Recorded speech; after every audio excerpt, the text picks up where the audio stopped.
Welcome to our channel. Today we how to configure HubSpot Sales Hub for meeting scheduling links step by step clearly.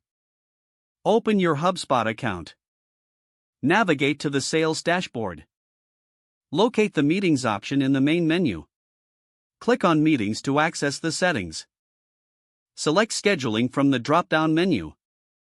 Click on create scheduling link. Choose the type of meeting you want to set up. Fill in the meeting details, including the meeting name and description.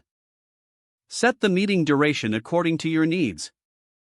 Specify your availability by selecting the days and times you are free. Adjust the time zone to match your location or your clients. You can also add buffers before or after the meeting if desired.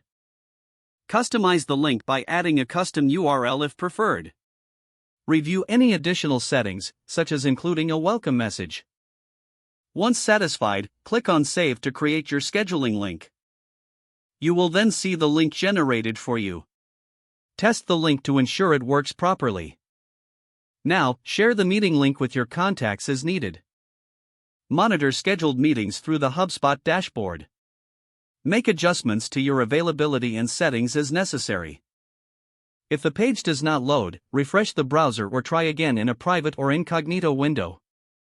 Make sure you are using the correct email address, then retype it carefully to avoid small typos.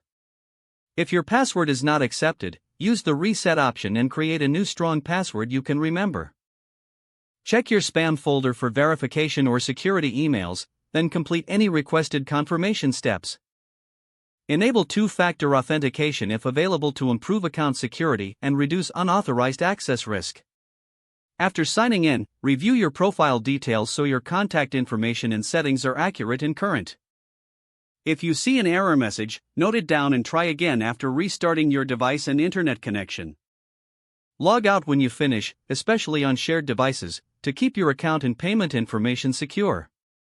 If the page does not load, refresh the browser or try again in a private or incognito window. Don't forget to like this video and subscribe to our channel for more step-by-step tech guides.